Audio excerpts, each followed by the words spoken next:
Yeah, history is here to help. It's always here to help, but you have to call upon it.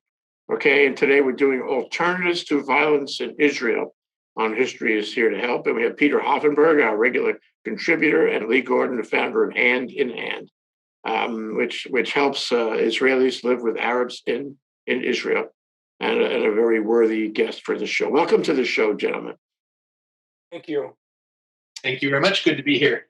So let me offer you some thoughts, and we can dwell on that. We have had a couple of shows on Israel lately. Of course, it's hot news, and we will have shows on Israel because it's important.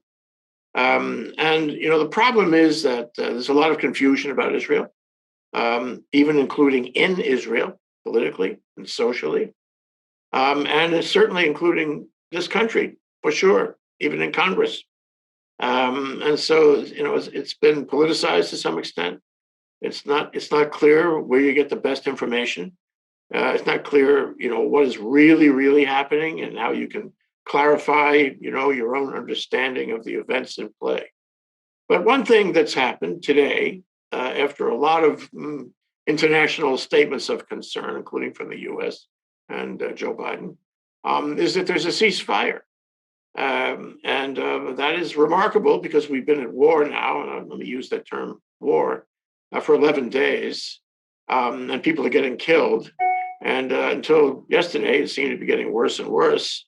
But this morning, it was announced in a number of news media, maybe only an hour or two ago, that we have a ceasefire, not only a proposal for a ceasefire, not only an adoption of the ceasefire by the Israeli Knesset, but also by Hamas, believe it or not. So we have ostensibly an agreement for ceasefire right now. So this is a very important moment for us to take stock.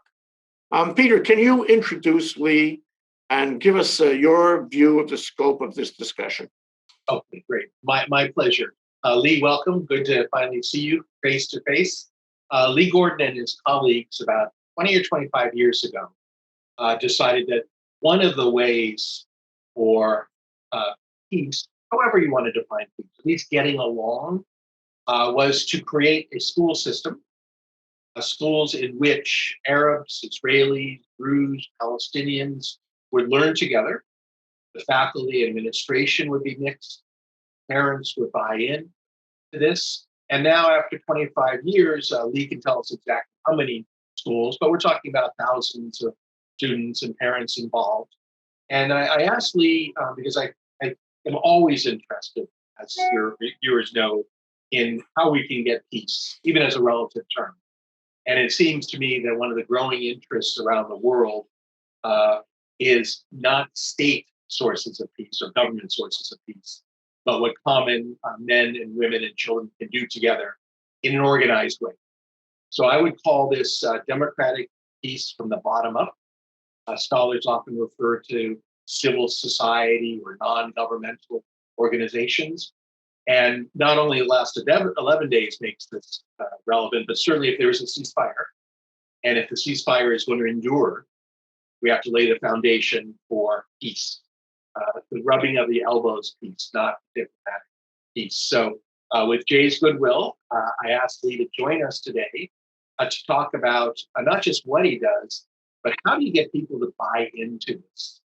Regardless of whether people think this is an eternal struggle, and people are always referring to it. There are enough current reasons for people to be aggrieved and angry.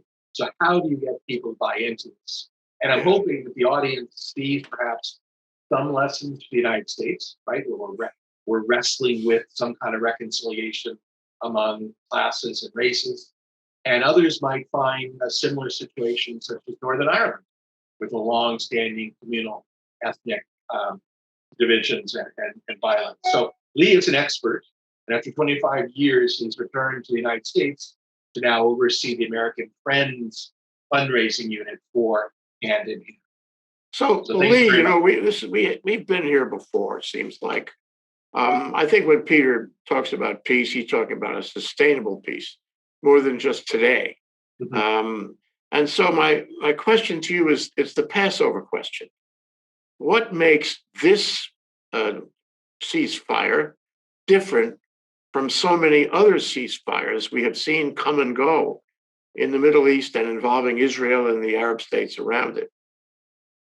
Well, I think, first of all, if nothing else is done, then this ceasefire won't be different than anything else. I think that what Peter alluded to is that it takes much more than a diplomatic initiative to bring warring factions to lay down their arms. And they haven't really laid down their arms. They've just stopped pulling the trigger. There are still missiles in Gaza. There's still hatred on both sides. But even if there was a perfect diplomatic solution and the ceasefire was different, you still need people to come together and build bridges and build partnership from the ground up. I mean, one of the failures among many of the Oslo Accords, which was, I think, a great initiative, there was really hope for a peace between the Palestinians and Israelis, was there wasn't anything on the ground level. The Palestinians and Israelis were still not meeting and not building bridges. Inside of Israel, 22% of Israeli citizens are Palestinian Arabs. They have a different experience, but they're Palestinians the way Palestinians in the West Bank and Gaza are. And yet, even in Israel, where people, the past several weeks, there have been people killing each other in mixed cities, but the conflict there is not as dramatic. But even inside of Israel, Arabs and Jews do not meet each other. They don't know each other. They don't go to school together. They don't speak each other's language. I mean, Arabs do speak Hebrew as a minority. Jewish Israelis do not speak Arabic. So if you don't bring people together, even if you do have a diplomatic solution, I mean, that separation will be a major factor in perpetuating this conflict. Now, what we've done inside of Israel, and I can't say that we have a direct impact on what's going on in Gaza, but we have created a school network in which almost 2,100 school children and 3,000 adults and many other community members beyond that are coming together daily, day after day, week after week, month after month, and now year after year, studying together, playing together, working together, arguing together, learning each other's languages. It's small, but it's a major, important component of that peace. Now, I believe that Arabs and Jews inside of Israel can be a bridge towards wider reconciliation between Palestinians outside of Israel. I don't have any illusions that because of our schools, peace is going to break out tomorrow, or Hamas is going to change its stripes, or the Israeli government's going to be different. But it's really, really important, and it takes a lot of pieces in that puzzle or that mosaic to make peacemaking. I mean, the American government, since Jimmy Carter, before Jimmy Carter, has tried to bring the parties together. Clinton had some success. George Bush, Barack Obama, Trump, maybe, now Joe Biden. It's going to take a lot more than the American president. It's going to take lots and lots and lots of work on the ground. But when we started, everybody, literally everybody said, it'll never work. Even people who said it was a great idea said it's a great idea, but it'll never work. There's too much baggage, too much history of conflict between these two communities. You'll never get parents to send their kids to a school together. They'll be too afraid of the Arabs will be too afraid of the Jews. Now we've got 1,000 kids on a waiting list and 2,100 students in the school. So you can change minds. I think that people change. I mean, the older you get, maybe the harder it is to change. But people who are, fighting each other can lay down their arms and they can change. So this is part of that. Well, before we, have comment from Peter on that, I'd like to ask you two questions about it. The first is, if I believe, and everybody in my school believes, your school, so to speak, believes, that we can come together and that, humanity has a fundamental social motivation to come together, and familiarity does not breed contempt. Familiarity breeds love, is really more like it. So question is, if I believe that, if I have that happening, if your schools are successful beyond expectation, but the political leaders, the ones who are in charge of the armies, the power, the guns, decide on their own motion that they want to have a war, what can we do about it? I suppose in Israel, which is ultimately, maybe sometimes these days, a little questionable, a democracy, I can throw the guy out of office. I can throw Netanyahu out of office. And there are people who would like to see that happen.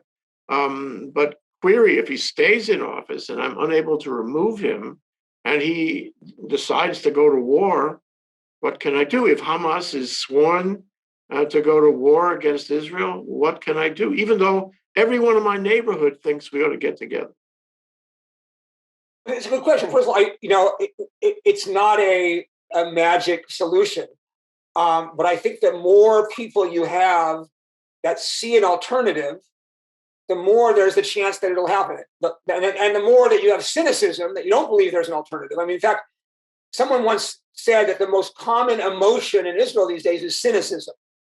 You ask the average Israeli Jew, do you believe in territorial compromise if peace could be guaranteed? And they'll say yes. And you say, do you believe it's possible? And they say no.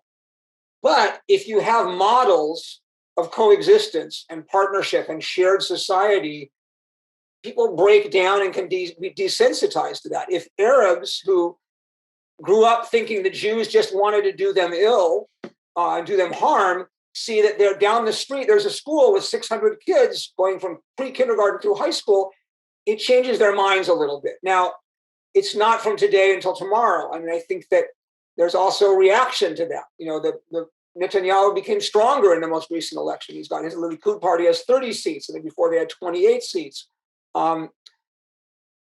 It's always 2 steps forward and maybe even 1 3/4 steps backwards, but you have to believe that you're making progress and changing minds. And even if the broader solution isn't found, you're making lives better for these people. These people have some hope. They have some optimism.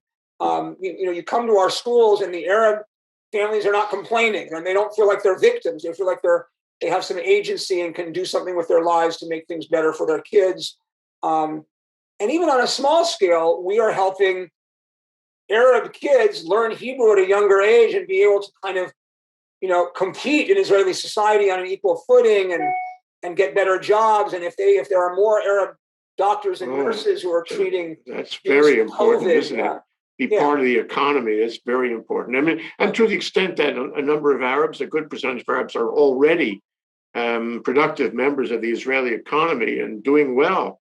Right. This is a good sign. We need more of that. But something you said that I'd like to pursue, and that is it's a question of timing. It's a question of a sustained effort at doing what you do, at doing having these schools bring these kids together. It's not just this year or next year. It's generations. It took generations to develop the entity. Now it's got to take generations to put that aside. And you can't expect an immediate result. When they say, I don't think it'll happen, it's because they don't think it's going to happen in the near term or even the intermediate term. But in the long term, it remains possible. And so the question is, do we have, and I say we, the people who care about bringing these kids together, do we have the resources, the ability, the will to do it on a sustained basis over generations? I hope so. I mean, I can't say what's going to happen in 50 years or maybe even in 25 years. I can say that we now have graduates of our schools. Our first high school graduates graduated in 2011, so we're now in our 10th cohort, who are out there. Almost all of them are university bound. Some of them are getting jobs with influence. Some of them may be going into government. Some of them are going into academia, into high tech. And most of them are acting in many ways as spokespersons, mini spokespersons for this model of hand in hand. We grew up in an environment that was integrated and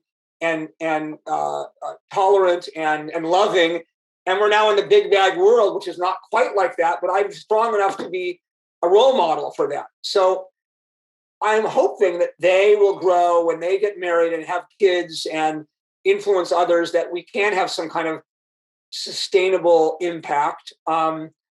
Whether or not 50 years from now there'll be hand-to-hand schools, I don't know. But I think that we're doing more than just a miniature drop in the bucket for an infinite moment in time. It is a sustained effort. And we have plans to open 10 more schools over the next 10 to 15 years. So I don't know. It's not an exact answer. It's not a perfect answer, but it's somewhere between our certainty of that we're going to be around forever and our complete uncertainty of whether we can even survive for the next year. We're somewhere in the middle, and we're taking risks. I mean, maybe we're a little bit like a venture capitalist who says, out of these 10 investments, 3 of them are going to do well, and we're certain of that, and that's what we're looking at. So there's risk involved. People who donate money to us don't know for sure, are they going to see the fruits of their investment? And but to change society, you take risks, and there is this Margaret Mead quotation that a small minority of people can change the world. Leaders can do that, and hopefully broader numbers follow. Okay, Peter, I know you have thoughts. I can tell by the posture and the way you have this contemplative expression on your face. Go for it.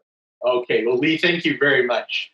Jay, you asked 2 different questions, so should we go back to the first one first, which is whether the ceasefire will endure or has any meaning other than, like during the Napoleonic Wars, a ceasefire was just an excuse to rearm.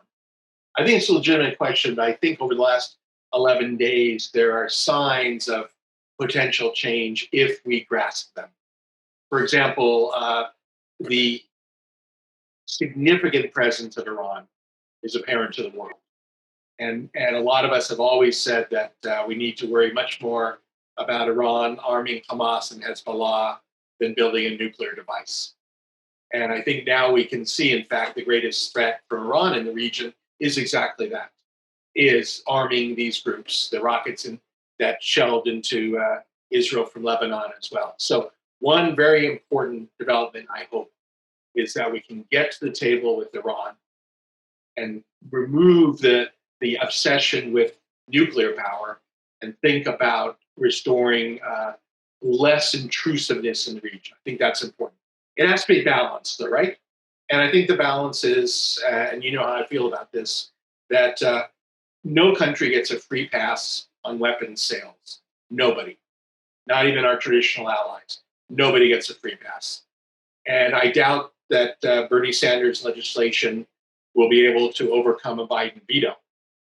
But it's an important reminder that the U.S. is perhaps the largest arms merchant in the world. And rather than just getting money and jobs from it, we ought to be able to use it. And I think quite clearly we need to tell Israel that there are certain weapons you can have, which are defensive weapons. And there are certain weapons you cannot. So those are 2 major things, I think. If this is going to endure, right, it's going to have to change the relationship between Iran and the region and the U.S. and the region. Secondly, I would assume that among the reasons Hamas called for a ceasefire is they have probably run out of rockets, or a significant number. I mean, they launched an unprecedented amount. All right, this seems to be then a good opportunity to sit down in one way or another and negotiate some kind of significant relationship with Gaza. Okay, that's part of it, all right? But the other part is very less hopeful. Last night, Jewish guys were attacked in the streets of LA. I deeply appreciate and embrace what Lee is doing, but while he's doing it, Jews are leading racist attacks on Arabs. Arab Israelis are torching synagogues. So I can see actually a ceasefire between the armies. What worries me is a ceasefire in the streets. And so much anger has spilled out that even if Netanyahu and Hamas decide not to launch conventional weaponry, I hope people put back the knives and realize, burning a synagogue is no way to get peace. So I'm going to give you a mix. All right, that's a mixed response. The final point I'd like to make, and I think it's worth considering, what the LA Times ran last week, which Lee, did you ever meet Yehuda Bauer, foremost Shoah scholar? Okay, it's what Yehuda Bauer has been saying for 30 years. Everybody just needs to get their damn fingers out of the Middle East. Stop turning it into, the Middle East, I mean the Arab-Israeli conflict, Arab-Israeli-Palestinian conflict in the landmass of Israel. Get your stinking fingers out of it. Don't use it as a proxy war. Don't use it as a way to raise money. And the LA Times floated that. And I think a la Yehuda, who's right about 110% of the time, that's not a bad point to make. That if you can't do something constructive, get the hell out of there. You mean, when you say everybody, you mean everybody, I every mean state everybody. actor. I mean everybody. Yes, and that means, or you need to either be neutral, or you need to clearly do the kinds of things that Lee and others are doing, which is significantly build infrastructure, significantly reduce the militarism. And if you can't do that, so we're really talking about the US and Iran and other countries, get out of there. Just don't be involved. Okay? So I am hopeful about the conventional war. I think that the Israelis have proved their point. If Netanyahu is willing to call for a ceasefire, that means his military staff figures they've knocked out enough of the tunnels, right? And they've knocked out enough of the missile centers. That now the cost benefit isn't working. And I figure Hamas has run out of its weapons. Okay, so I can see that. But what worries me is more the world that Lee works in, is with all this anger spilling out. Look, in places like Haifa and Jaffa, that really traditionally were seen as relatively peaceful, right? I mean, the idea always was that Tel Aviv goes up or Haifa goes up, then you got a problem. Okay, so that's my point to your first point, right? Which is I'm hopeful, and I think at a conventional level, I'm very, very hopeful. Let's go to Lee to respond to that. Sure. Okay, before we go to so Lee, it's obvious that in a state of war over the past 11 days, that has an effect on the population, the very population of Israel that you're trying to work with, the Jews and the Arabs both, and they may pick up, some of the fear and some of the warlike feelings that are expressed by the troops, by the governments involved. And so what is happening in fact? And can your schools alleviate that risk somehow to keep them together, even in the face of aggressive and violent actions that surround them? Yeah, good question. Well, Peter alluded to this. Even before Hamas rockets were flying, there was violent demonstrations and riots. I mean, they weren't really demonstrations. I mean, like pogroms in many mixed cities in Israel. There are many places in Israel where Jews and Arabs live in the same city: Haifa, Jaffa, Jerusalem, Lod, Akko. In all of those places, there were demonstrations. Now, these were small numbers. In Lod is a city of maybe 50,000 or more. Small numbers, but small numbers of people can do a lot of damage. There were Arabs who were torching Jewish cars. There were Jewish gangs who were going around writing X's on houses that were Arab-owned. Molotov cocktails. There were some people who were killed. The police came in, sometimes heavy-handedly, sometimes not enough. It was a real breakdown in this sort of fabric of, coexistence. I mean, Haifa is considered to be a very liberal city, and some of this stuff happened. A lot of this started well before Hamas. A lot of this had to do with potential evictions of Palestinians from their homes in East Jerusalem in a neighborhood called Sheikh Jarrah, and more of a sort of militancy on the part of younger Palestinian Arab citizens of Israel who were identifying with that. But again, the people who were fomenting violence tended to be young men, mostly poor, mostly uneducated.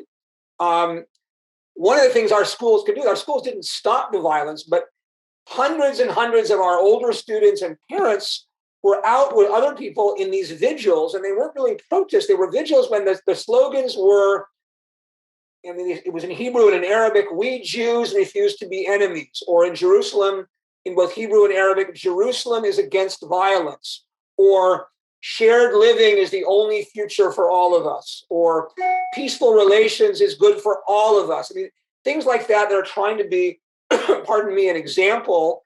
And they were standing on highway intersections, mostly around the country, not thousands, but hundreds in a lot of different places. But altogether, it was thousands of people joining up. Some of them were with Israeli flags, and these were not only, left-wing, radical, sort of pro-Palestinian activists. These were people who really believe in this kind of social fabric. My old kibbutz family, from when I lived on kibbutz, were very, very centrist in their politics, believe that Jews and Arabs need to live in this society. This is good for all of us. So our schools are part of something that can help alleviate that. I mean, the violence happened immediately at night, and it eventually died out. But now you have people who need to be sort of role models, I think. And the role model, I think, is really important. I mean, in Hebrew, there's a word, dugma ishit, which really means something in Hebrew. It used to come from the army of the officers will go ahead and the troops will follow them, as opposed to the officers staying in the back. And so that kind of role modeling, I think, is really important. So that neighbors, I mean, I was on a call earlier this week with one of my colleagues, and he said, I spoke with Arab members of my staff who were afraid to go out of their house, and Jewish members of our staff who were afraid to go out of the house because there was, and so other people who were caught up in the middle of this, but not engaged in violence, but are fearful, need to see that there are examples that can work of shared partnership and coexistence. The second question, I don't know if you were thinking about getting to this question, Peter, but given the anti-Semitism that has sprung up, which is predictable, you could predict this 11 days ago that this would happen in Los Angeles. Yeah.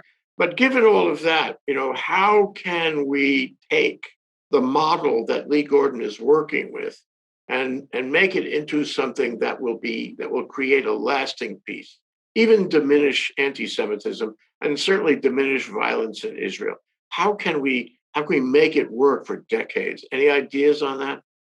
Some ideas, yes. Although I think I'm glad you said decades, because Lee, I deeply appreciate what you've done and your colleagues do, but this is a marathon. And I think part of the difficulty with all this information coming constantly is our expectations are by tomorrow it'll be solved, or if we haven't solved it by tomorrow, it will never be solved. So I am hopeful, but that means a marathon. So to answer your question, what are some things?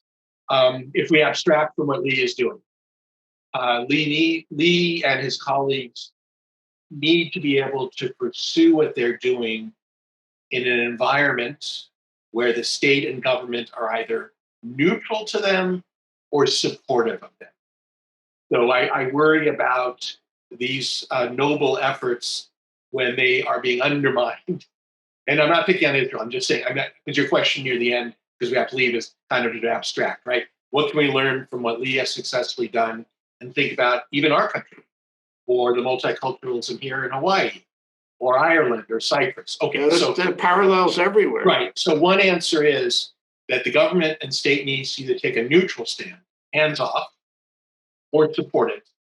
But these kinds of civil society developments cannot function if the government or the state opposes them.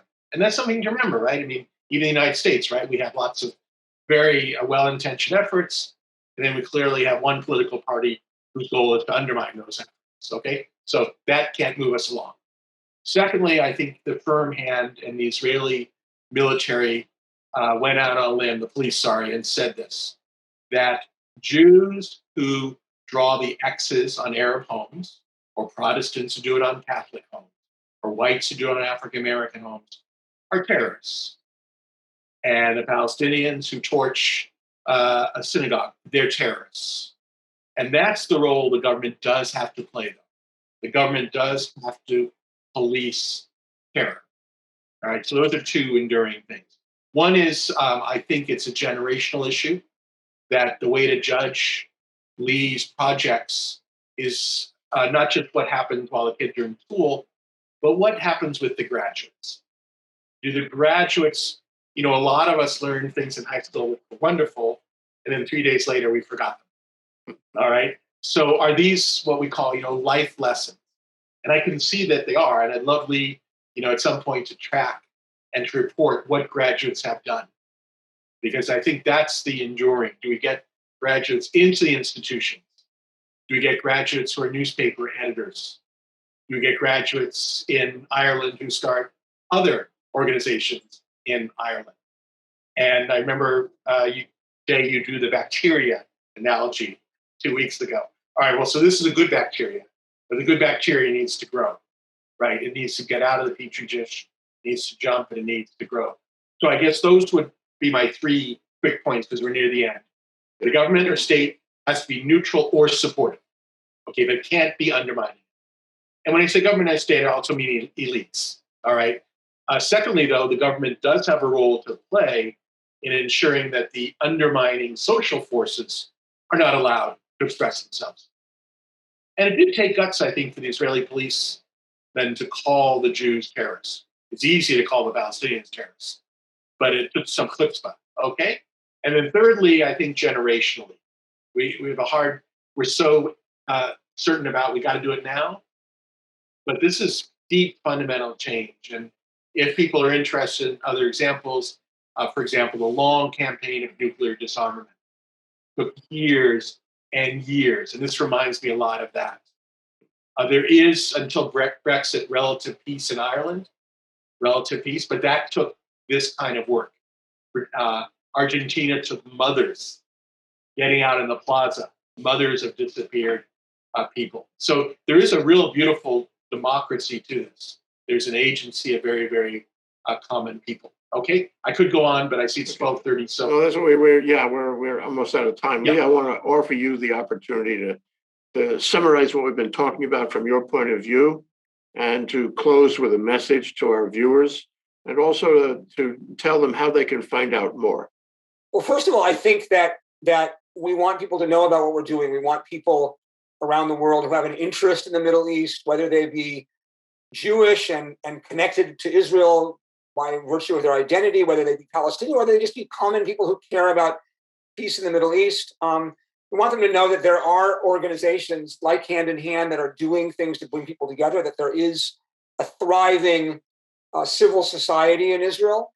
And our voices sometimes get drowned out because it's much easier to cover and get viewers to watch a rocket fall on Tel Aviv or an Israeli airstrike on Gaza than it is to see kids in a very mundane situation in a schoolroom where Jews and Arabs are sitting together, but that's quite revolutionary in Israel. The fact that kids are sitting together doing their homework or playing soccer, Jews and Arabs together, is really a radical thing in Israel. We want to make it more mainstream. We invite people to learn about Hand in Hand. They can go to our website, which is handinhandk12.org, or they can just Google Hand in Hand schools in Israel, learn about us. People who, Hawaii is a long ways from Israel, but I know that the late Sheldon Adelson, I wasn't one of his fans, he flew nonstop from Tel Aviv to Honolulu once. You can get to Israel going both directions from Hawaii. People are welcome to visit Hand in Hand. It's a very inspiring place. We welcome visitors, and they can learn a lot, have an experience that they wouldn't normally have coming to Israel, meeting Israeli Arabs, Israeli Jews. And at some point, we might have people from Israel. Maybe we'll have some of our students, some older students, come to Hawaii. Peter connected me. I did a talk with a group, and there were some people there that were quite interested. I think that the world is really small, and what goes on in Israel affects, relatively speaking, the conflict there is not as big as what happened in Syria, but the whole world is focused on it. I mean, relatively, not a lot of people were killed, although I think it's tragic.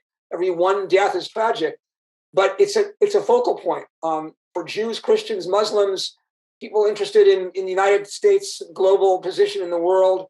Oil, everything is connected there, and it sort of would bode us well if we could work on peaceful solutions and peaceful models that can have some impact. Whether or not an ultimate peace breaks out in the near term or the long term, this is part of that process. So thank you so much for having me. Thank you, Lee. What better way to spend your life on the planet, really? Lee Gordon, founder of Hand in Hand, and Peter Hoffenberg, University of Hawaii, and the person around history is here to help, who comes and helps us. Thank you so much, Peter. Thank you so much. Thank you. Thank you. Aloha. Aloha. Take care.